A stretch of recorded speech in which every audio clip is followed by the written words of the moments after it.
H1B visa ছাড়াও আর কোন কোন ভিসার ক্ষেত্রে প্রেসিডেন্ট ট্রাম্প আমাদেরকে সুসংবাদ দিতে পারেন? যেমন বাংলাদেশের সাথেও একটা ট্রিটি আছে, সেই ট্রিটির বলে E2 ভিসা। E2 ভিসার ক্ষেত্রে কোনো সুসংবাদ আসতে পারে কিনা? কি হবে 20 তারিখের পরে, সেটা 20 তারিখের পরে দেখা যাবে। কিন্তু কথাটা হচ্ছে এর মধ্যে আমরা কি করতে পারি। এমপ্লয়মেন্ট বেসড, ইনভেস্টমেন্ট বেসড, এই ধরনের যে সমস্ত ইমিগ্রেশন, সেগুলোর হয়তো ততটা ক্ষতি হবে না। যেই ধরনের পিটিশনই আপনি করতে পারেন, আপনারা এটা করে ফেলেন। কারণ যদি পেন্ডিং পিটিশন গুলো থাকে, হ্যাঁ, তাহলে there is a slight chance, যদি একদম মানে একটা ভীষণ রকমের একটা সুনামিও এসে যায়, হ্যাঁ, তাহলে there is a chance। E2 investor visa, এটা বাংলাদেশের সাথে এই ট্রিটিটা আছে, এবং সেখান থেকে আপনারা যদি এখানে এসে ইনভেস্টমেন্ট করেন, তাহলে প্রতি 2 বছর অন্তর অন্তর রিনিউ করে অনির্দিষ্ট কালের জন্য এখানে আপনারা থাকতে পারবেন। L1B তে 5 বছরের জন্য, L1A তে 7 বছরের জন্য আপনি ইচ্ছা করলে এখানে কাজ করতে পারেন। আমরা তো ইতিমধ্যে মানে আমাদের কমিউনিটিতে বা অন্যান্য কমিউনিটিতেও একইভাবে বিষয়টি ঘুরে ফিরে ঘুরছে বা আলোচনার টেবিলে রীতিমতো ঝড় তোলে যে প্রেসিডেন্ট ট্রাম্প ক্ষমতা গ্রহণ করার পরপরই ইমিগ্রেন্টদের উপরে একটা খড়গ হস্ত তার মানে সবার উপরে পড়বে, এরকম একটা কথা সবসময় বলা হচ্ছে। এবং কয়েকদিন আগেও আমরা দেখেছি যে এই বিষয় সংক্রান্ত মানে ইমিগ্রেশন সংক্রান্ত কিছু নীতিমালার ক্ষেত্রে রিপাবলিকান দলের মধ্যেই আমরা দেখেছি যে একটা উদারপন্থী দল, একটা কট্টরপন্থী দল, একটা দুটো ভাগে ভাগ হয়ে গেছে, একটা বাকযুদ্ধ হয়েছে। দেখা যাচ্ছে এলন মাস্ক এবং বিবেক রামাস্বামী তারা দেখেছে যে একজন শ্রীকৃষ্ণ রাম তাকে নিয়োগ দিতে যেই এই সমস্যাটি সৃষ্টি হয়েছে, এবং এই H1B ভিসা নিয়েই সমস্যাটার সৃষ্টি। এবং সেক্ষেত্রে যারা কট্টরপন্থী লরা লুমার, স্টেভ মেনন, তারা একেবারে কোনো মতোই যে ট্রাম্প যে নির্বাচনী প্রতিশ্রুতি দিয়েছে সেটা পুরোপুরিভাবে পালন করে সমস্ত অবৈধ ইমিগ্রেন্ট যারা আছে বের করে দিতে হবে রাতারাতি, ইত্যাদি ইত্যাদি ইত্যাদি নানান রকম বিষয় আমরা ঘোরাফেরা করতে দেখছি। এবং ইতোমধ্যে যে আমরা প্রেসিডেন্ট ট্রাম্পকে দেখেছি যে উদারপন্থী হিসেবে পরিচিত এলন মাস্ক এবং বিবেক রামাস্বামীর তাদের পক্ষই অবলম্বন করেছে এবং H1B ভিসার ক্ষেত্রে সুসংবাদ দিয়েছে। এক্ষেত্রে আপনার কাছেও আমি জানতে চাইব যে এই H1B ভিসা ছাড়াও আর কোন কোন ভিসার ক্ষেত্রে প্রেসিডেন্ট ট্রাম্প আমাদেরকে সুসংবাদ দিতে পারেন? যেমন বাংলাদেশের সাথেও একটা ট্রিটি আছে, সেই ট্রিটির বলে E2 ভিসা। E2 ভিসার ক্ষেত্রে কোনো সুসংবাদ আসতে পারে কিনা? L1A ভিসার ক্ষেত্রে সুসংবাদ আসতে পারে কিনা? L1B ভিসার ক্ষেত্রে কোনো সুসংবাদ আসতে পারে কিনা? যদি এসে থাকে তাহলে এই ভিসা কারা পাবেন, কিভাবে পাবেন, এবং বিশেষ করে L1A, L1B কত বছর পর্যন্ত এটা বা কত বছর লাগতে পারে বা থাকা যেতে পারে, কোটা আছে কিনা, ইত্যাদি বিষয়গুলো নিয়ে যদি আপনি বিস্তারিত আলোচনা করেন, তাহলে এই যে কথা বললাম যে চায়ের টেবিলে ঝড় উঠেছে, প্রেসিডেন্ট ট্রাম্প সব কিছু করে দেবেন, সেটা সংক্রান্ত অন্তত কিছুটা হলো, যেহেতু আপনি এই পেশার সঙ্গে জড়িত আছেন, প্রতিনিয়ত নানান মানুষের নানান প্রশ্নের সম্মুখীন হচ্ছেন, আপনার মুখ দিয়ে আলোচনাগুলো হলে মানুষের মাঝে একটা স্বস্তির নিঃশ্বাস ফেলতে পারবে অ্যাটর্নি মীর মিজানুর রহমান। ধন্যবাদ।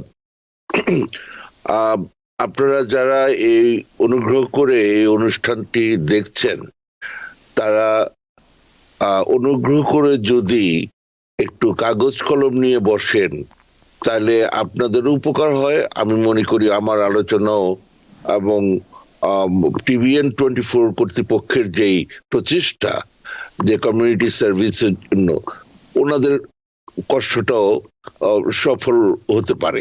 সেটা হচ্ছে আপনারা দুটা সাইটে যেতে পারেন মাঝে মাঝেই, কারণ এই প্রশ্নটা বারবার উঠে আসবে এবং সেই জন্য আমি আগেই বলছি। একটা হচ্ছে uscis.gov, এখানে গিয়ে আপনারা অনেক ইনফরমেশন পাবেন আপনাদের কেস সম্পর্কে। আর একটা হচ্ছে visabulletin.gov।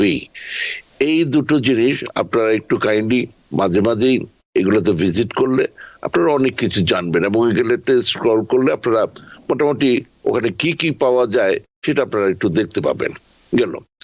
তো হ্যাভিং সেড দ্যাট, সঞ্চালক মহোদয় যে কথাটি বললেন যে আজকেই ভিসা বুলেটিনের নতুন সংবাদ এসছে, নতুন যে চার্ট এসছে, তো এগুলার ক্ষেত্রে তেমন একটা কোনো পরিবর্তন একদম দেখা যাচ্ছে জানুয়ারিতে না। যা ছিল ফেব্রুয়ারিতে তাই আছে।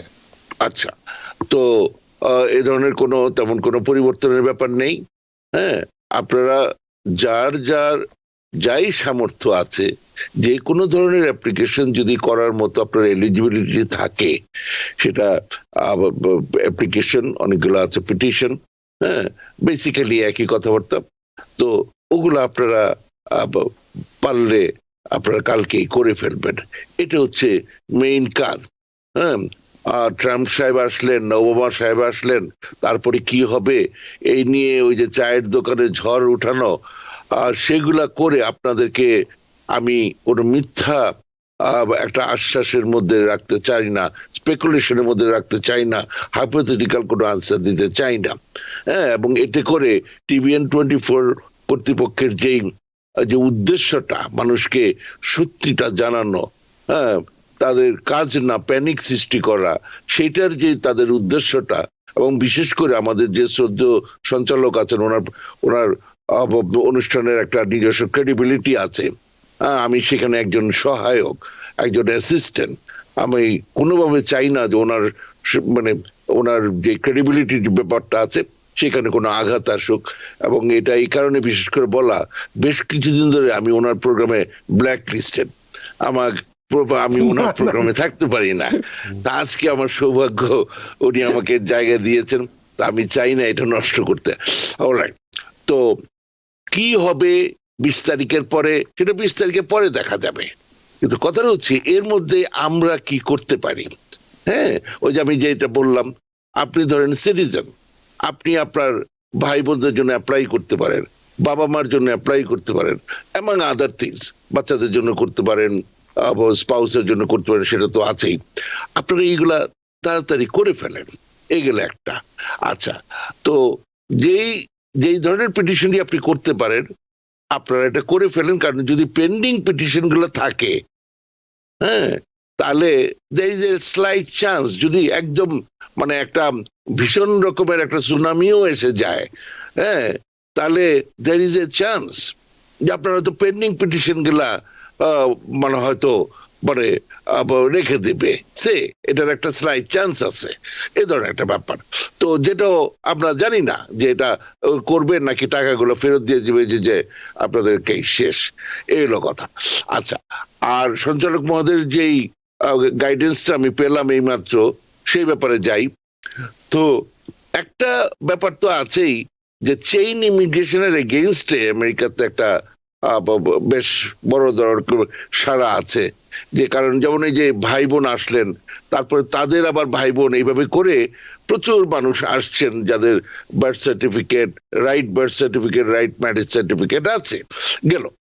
তো ওগুলা যদি বন্ধ হয়, কিন্তু সঞ্চালক মহোদয় যেটা ভাবছেন যে এমপ্লয়মেন্ট বেসড, ইনভেস্টমেন্ট বেসড, এই ধরনের যে সমস্ত ইমিগ্রেশন, সেগুলোর হয়তো ততটা ক্ষতি হবে না। আচ্ছা, তার মধ্যে কি দাঁড়ায়, হ্যাঁ, একটা আছে, এবং উনি অ্যাকচুয়ালি সারমর্ম সব বলে দিয়েছেন। হ্যাঁ, আমার নতুন করে এখানে আমি আর তেমন কিছু বলতে পারবো না, কিন্তু এটাতে যদি আমি আবার যাই, E2, যেমন E1 হচ্ছে ট্রিটি ট্রেডার্স ভিসা, সেটা বাংলাদেশের সাথে নাই। E2 ইনভেস্টর ভিসা, এটা বাংলাদেশের সাথে এই ট্রিটিটা আছে। এবং সেখান থেকে আপনারা যদি এখানে এসে ইনভেস্টমেন্ট করেন, তাহলে প্রতি 2 বছর অন্তর অন্তর রিনিউ করে অনির্দিষ্ট কালের জন্য এখানে আপনারা থাকতে পারবেন, বাচ্চা কাচ্চা সহ, স্পাউস সহ, এবং আপনার স্পাউস এখানে জেনারেল ওয়ার্ক পারমিট পাবে। আপনি ওই বিজনেসেই কাজ করবেন, আর আপনার স্পাউস যে কোনো জায়গায় কাজ করতে পারবেন। এটা দিয়ে পারছে, এটা দিয়ে গ্রিন কার্ড হবে না। কিন্তু যেমন ধরেন আপনার স্পাউসের যদি অন্য কোনোভাবে গ্রিন কার্ডের একটা পথ সুগম হয়, সেখানে ফাইনালি যেই অ্যাডজাস্টমেন্ট অফ স্ট্যাটাস করার সময় তখন পরিবারের সকলের জন্যই ইমিগ্রেশনের ব্যবস্থা করা যায়। হ্যাঁ, এবং অবশ্যই বাচ্চাদের বেলায় হচ্ছে আন্ডার 21 অ্যান্ড আনম্যারিড থাকতে হবে, আর স্পাউস তো আছেই। সুতরাং সামহাও আপনারা ইচ্ছে করলে ওই E2 থেকে গ্রিন কার্ডও সামহাও একটা ব্যবস্থার মধ্যে যেতে পারেন, অথবা ইভেন ধরেন আপনার এই বিজনেস এটা মানে এটার যেই মানে আলটিমেটলি যে ইনভেস্টমেন্ট এটা বাড়তে বাড়তে যদি প্রায় 2 মিলিয়নের মতো হয়ে যায়, তাহলে আপনি সেখান থেকেও গ্রিন কার্ডের দিকে যেতে পারেন, যে আপনি ওইভাবে চলে গেলেন যে EB5 যে ব্যাপারটা আছে। তো যাই হোক, তো এটা হচ্ছে EB2। এইখানে একটু কথা আছে যে এখানে ইনভেস্টমেন্টটা কত লাগবে, এটা অনেকে জিজ্ঞেস করে। একটা তো আমরা সবাই জানি যে ওই যে আগে 1 মিলিয়ন ছিল, এখন প্রায় 2 মিলিয়ন ইনভেস্ট করলে গ্রিন কার্ড পাওয়া যায়। এটা ওইটা না, কিন্তু স্ট্যান্ডার্ডটা হচ্ছে আরো ক্লিয়ার করে আগে বলে নেই, এটার কোনো স্পেসিফিক অ্যামাউন্ট নাই, শেষ কথা, এটা যেন কেউ ভুল না করেন। 2, এখানে রিজনিং এর একটা ব্যাপার আছে, কমন সেন্সের একটা ব্যাপার আছে, because law is common sense, nothing more than that.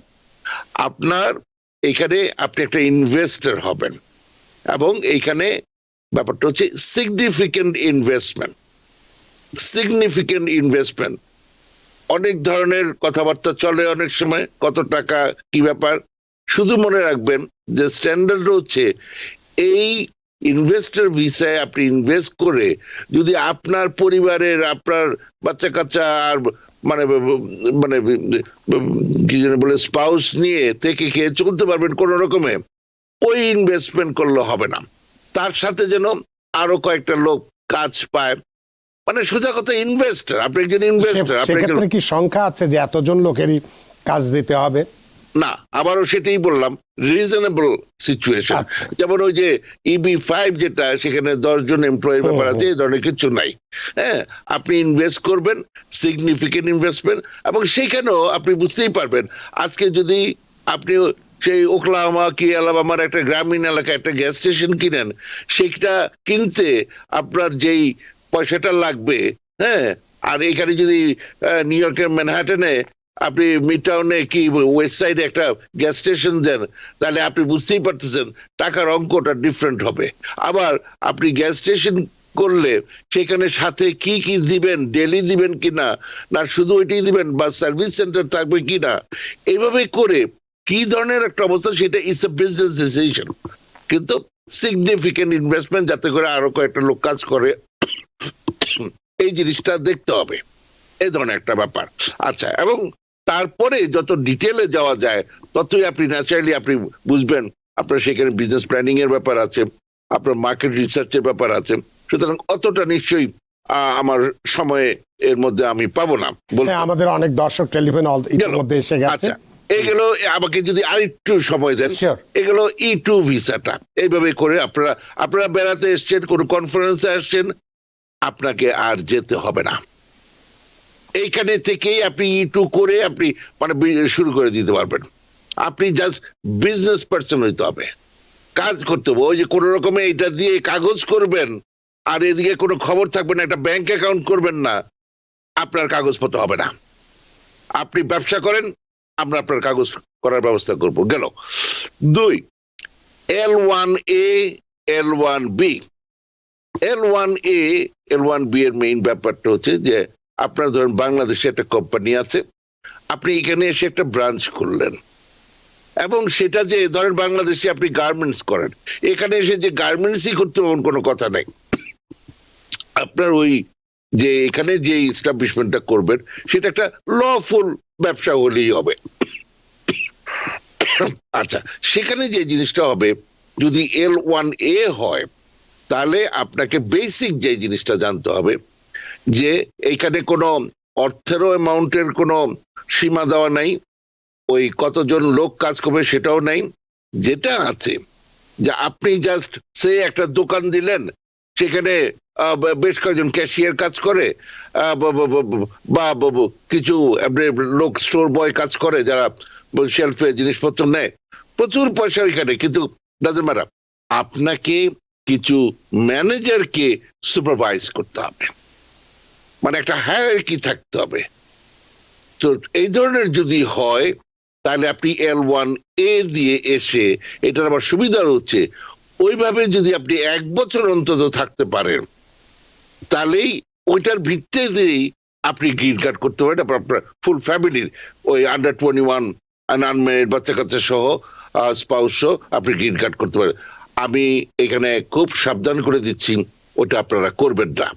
1 বছর পরেই করলে হ্যাঁ এটার আপনার নাও হতে পারে। আপনি আরেকটু ব্যবসাটা আরেকটু ভালো টালো করে, হ্যাঁ এটা যে শুধু প্রফিট হতে পারবেন কোনো কথা নাই, আপনার ট্রানজেকশন আরেকটু এক্সপ্যান্ড করেন, আস্তে ধীরে একটু করবেন, 1 বছর পরেই দৌড় দিবেন না, মানে করবেন না।